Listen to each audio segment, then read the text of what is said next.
ጤና ይስጥልኝ ክቡራትና ክቡራን የዩቲዩብ ቻናል ቤተሰቦች የሰዓቱን አጫጭር መረጃዎች ይዤ ቀርብ ያለው እስከ ፍጻሜ አብራችሁን ቆዩ። በርከት ያሉ መረጃዎች ዩቲዩብ ላይ ሲጫኑ ቀድሞ ለእናንተ የማስታወቂያ መልእክት ወይም ኖቲፊኬሽን እንዲደርሷችሁ የዩቲዩብ ቻናሌን ሰብስክራይብ በማድረግ የደወል ምልክቷን መጫን አትዘንጉ። ወደ መረጃዎቹ አልፋለሁ። በዚህ ሰዓት የመረጃ ጊዜ ማስደምጣችሁ መረጃ የሱዳን የጦር አውሮፕላኖች ወደ ኤርትራ አስመራ መግባታቸው ተዘግቧል። ለመሆኑ የሱዳን የጦር አውሮፕላኖች ወደ ኤርትራ አስመራ የገቡት ለምንድን ነው? ከዚህም ባሻገር ደግሞ ኢትዮጵያ ጉዳዩን በአንክሮት እየተከታተለች እንደሆነ ተገልጾ ኢትዮጵያም ከፍተኛ የደህንነት ልኡካን ቡድኗን ስለ ጉዳዩ ለመከታተል ወደ ሱዳን መላኳን መገናኛ ብዙሃን ዘግበዋል። ይህንን ተከትሎ በሁለቱ ሀገራት መካከል ያለውን ውጥረትና ሌሎችንም ጉዳዮች ከዚህ ጋር በተገናኘ በስፋት አስደምጣቸዋለሁ። መደመጥ ያለበት ወሳኝ መረጃ ነው። በሌላ በኩል በሀገረ አሜሪካ በካሊፎርኒያ ግዛት በሎስ አንጀለስ ከተማ ከፍተኛ ተቃውሞ ተቀስቅሷል። ተቃውሞም ወደ ህዝባዊ አመጽ ማድረጉን ተከትሎ ትራምፕ አመጹን ለመቆጣጠር 2000 የሚሆኑ ወታደሮችን ወደ ካሊፎርኒያ ሎስ አንጀለስ ግዛት ገብተው አመጹን እንዲቆጣጠሩ አዘዋል። ሁከቱ እዚህም እዚያም መበርታቱ ነው የተነገረው። ጉዳዩን አስመልክቶ ከወደ አሜሪካ እየተሰማ ያለውን መረጃ እንዲሁ የማስደምጣችሁ ነው የሚሆነው። እስከ ፍጻሜ ቆዩ። ዝርዝር መረጃውን አድምጡ ግብዣይ ነው። ወደ መረጃዎቹ አለፍኩ። አብረን እንከታተለው። በቅድሚያ በሱዳን በቀጠለው ጦርነት የሱዳን የጦር አውሮፕላኖች ወደ ኤርትራ መሸሻቸው የተነገረ ሲሆን በአሁኑ ሰዓት የሱዳን የጦር አውሮፕላኖች በኤርትራ አውሮፕላን ማረፊያ ውስጥ ተሸሽገው እንደሚገኙ ተዘግቧል። የሱዳን ተፋላሚ የሆነው ፈጥኖ ደራሽ ኃይሎች የጀነራል አልቡርሃን መቀመጫ በሆነው በፖርት ሱዳን ላይ ባለፈው ወር በተደጋጋሚ የድሮን ጥቃት ማድረሱ የሚታወቅ ሲሆን ይህንን ተከትሎ የጀነራል አልቡርሃን ጦር ኃይል የጦር አውሮፕላኖቹ እንዳይመቱ በመስጋት ወደ ኤርትራ አውሮፕላኖቹን ማሸሹን የዘገበው ማዳ ማስር የተባለው የሱዳን ሚዲያ አንድ የሱዳን የደህንነት ኃላፊ በሰጡት መግለጫ በፖርት ሱዳን የነበሩ የጦር አውሮፕላኖች በሙሉ አሁን በኤርትራ አውሮፕላን ማረፊያ ውስጥ ተጠልለው እንደሚገኙ ጠቅሰው ፈጥኖ ደራሽ ኃይሉ እያደረገ የነበረውን የድሮን ጥቃት ያስፈራው የአልቡርሃን ጦር ኃይል አውሮፕላኖቹን ወደ ኤርትራ አስመራ ከወሰደ በኋላ በአሁኑ ወቅት በዚያው ጥገና እየተደረገ ላቸው እንደሚገኝና በሱዳን ውስጥ በሚደረገው የእርስ በርስ ጦርነት ኤርትራ ቀጥተኛ ተሳታፊ መሆኗም ተመልክቷል። የሱዳን ፈጥኖ ደራሽ ኃይሉ ዋና አዛዥ መሐመድ ሐምዳን ዳጋሎ ወይም ሄሜቲ ባሳለፍነው ሳምንት በሰጡት መግለጫ በሱዳን የአልቡርሃን ጦር ከኤርትራ ድጋፍ እንደሚያገኝ በመግለጽ ኤርትራን ማስጠንቀቃቸው የሚታወስ ሲሆን የሱዳን ጦር ኃይል ምንም የጦር ኃይል የለውም ሲሉ መናገራቸውን የጠቆመው ዘገባው በሱዳን የቀጠለው ጦርነት ከመካከለኛው ሱዳን ወደ ሱዳን ምስራቃዊ የባህር ጠረፍ ኮርዶቫን ሲሸጋገር በስልጣን ላይ ያለው አልቡርሃን መንግስት የአዲሱን ጠቅላይ ሚኒስትር ሹመትን ጨምሮ የፖለቲካ ምህዳሩን ለመቀየር ጥረት እያደረገ ቢሆንም ግጭቱ እየተባባሰ መምጣቱን በማንሳት በተለይም በግንቦት ወር የጀመረውና በፖርት ሱዳን የሲቪልና ወታደራዊ ኢላማዎችን በመምታት የቀጠለው የፈጥኖ ደራሽ ኃይሉ እርምጃ እየተባባሰ መምጣቱን ተከትሎ የአልቡርሃን ጦር አውሮፕላኖች ተጨማሪ ጥቃት እንዳይደርስባቸው በሚል የጦር አውሮፕላኖቹን ወደ ኤርትራ ማሸጋገሩን ጠቅሶ ይሁንና ይህ የሱዳን ጦርና የኤርትራ ትብብር ከቅርብ ጊዜ ወዲህ ከኤርትራ ጋር ውጥረት ውስጥ ለገባችው ኢትዮጵያ አሳሳቢ የሆነ መምጣቱን ተከትሎ የኢትዮጵያ የደህንነት ባለስልጣናቱም ጉዳዩን በአንክሮ እየተመለከቱት እንደሆነ ገልጿል። በኢትዮጵያ ከፍተኛ የደህንነት ባለስልጣን አምባሳደር ሬድዋን ሁሴን የተመራውና የቀድሞው የትግራይ ክልል ጊዜያዊ አስተዳደር ፕሬዝዳንት እንዲሁም በአሁኑ ወቅት የጠቅላይ ሚኒስትሩ የምስራቅ አፍሪካ ጉዳዮች አማካሪ ሚኒስትር የሆኑት አቶ ጌታቸው ረዳ የተካተቱበት የኢትዮጵያ የደህንነት ልኡካን ቡድን ከቀናት በፊት በፖርት ሱዳን መገኘቱን የጠቆመው ዘገባው ልኡካኑ በአልቡርሃን ከሚመራው የመንግስት አመራሮች ጋር መወያየታቸውን በተለይም የተባበሩት አረብ ኤሚሬቶች ኢትዮጵያ በሱዳን ያለውን ሁኔታ እንድታረግብ ያቀረበችውን ጥያቄ በሚመለከት ውይይት ማድረጋቸውን ጠቅሶ ልኡካኑ ፖርት ሱዳን ሲገቡ በሱዳን የደህንነት ባለስልጣኑ አብሃድ ኢብራሂም ፋይዳል አቀባበል እንዳደረጉላቸው በማንሳት ሱዳን በአሁኑ ወቅት ውጥረት ውስጥ በገቡት ኢትዮጵያና ኤርትራ መሃል የዋዠቁ ግንኙነቶች እንዳሏት ሲገለጽ በአንድ በኩል የሱዳን ጦር ኃይሎች ወታደራዊ አውሮፕላኖቹን ከፈጥኖ ደራሽ ኃይሎች ጥቃት ለማስጣል እንዲሁም እንዲጠገኑ ለማድረግ ከኤርትራ መንግስት ጋር በመስማማት ወደ ኤርትራ ሲልክ እንዲሁም የፈጥኖ ደራሽ ኃይሎች መሪው ሄሜቲም ኤርትራ የሱዳን ጦርን በመደገፏ ማስጠንቀቂያ ሲሰጡ የተሰማ ቢሆንም በሌላ በኩል ኢትዮጵያ በምስራቅ ሱዳን የሚገኙና ጸረ መንግስት የሆኑ ታጣቂ ቡድኖች ከኤርትራ ጋር በመሆን በቀጠናው ሊያደርጉት ስለሚችሉት ጥፋት ከሱዳን መንግስት ጋር እየመከረች መሆኑን ተከትሎ ሱዳን ከኢትዮጵያ ጋር ያላትን ግንኙነት መቀጠሉም ተመልክቷል። ይሁንና በኢትዮጵያና ኤርትራ መካከል የቀጠለው ውጥረት ሱዳንን ጨምሮ የቀጠናውን ሀገራትም እያሳሰበ እንደሚገኝ የጠቆመው ዘገባው ሁኔታውን በሚመለከት አስተያየታቸውን የሰጡት የሱዳን ውጭ ጉዳይ ሚኒስትር አመራር በኢትዮጵያና ኤርትራ መካከል ያለው ውጥረት በአጭር ጊዜ ወደ ጦርነት ይቀየራል የሚል እምነት እንደሌላቸው ቢገልጹም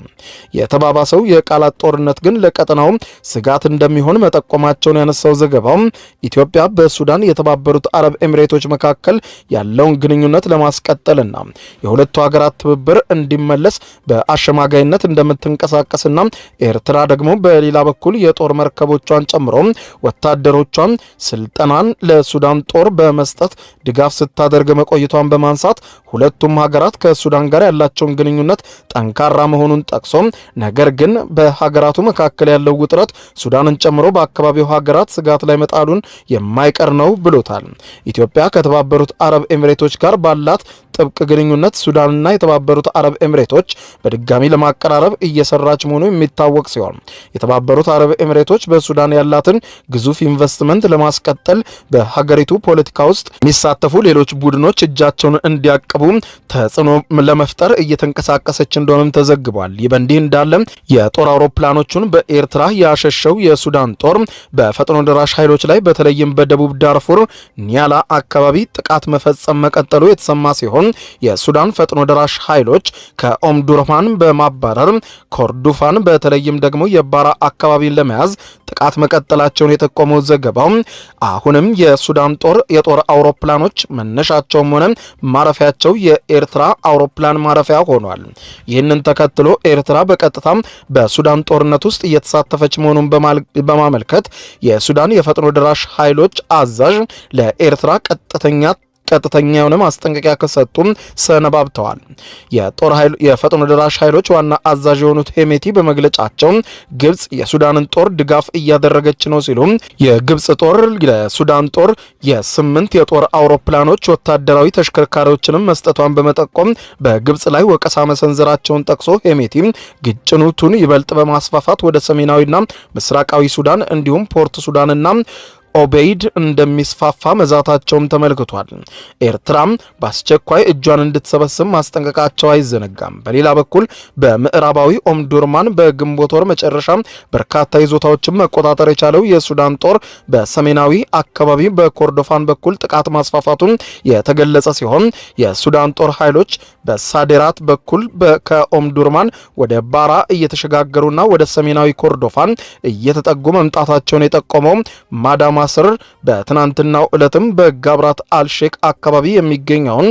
ራሂድ አልኑባ የተባለው አካባቢን መቆጣጠር እንደቻሉ ተዘግቧል። ከዚህም ባለፈ ለወራት ወታደራዊ እንቅስቃሴ ተቋርጦባቸው በነበሩት የባኑኑሳም አካባቢ እንዲሁም በምዕራባዊ ኮርዶፋን አካባቢዎችም ግጭት በድጋሚ መቀስቀሱንና የፈጥኖ ደራሽ ኃይሎች በአካባቢው በመግባት በከባድ የጦር መሳሪያ ታግዘው ጥቃት መፈጸም መቀጠላቸውም ተነግሯል። በሌላ ዜና በአሜሪካ ሎስ አንጀለስ የስደተኞችን ጉዳይ በሚመለከት የተነሳው ተቃውሞ ወደ ህዝባዊ አመጽ መባባሱ የተገለጸ ሲሆን መንግስት የጸጥታ ኃይሎች እያሰማራ እንደሚገኝ ተጠቁሟል። በአሜሪካ ካሊፎርኒያ ግዛት ሎስ አንጀለስ ከተማ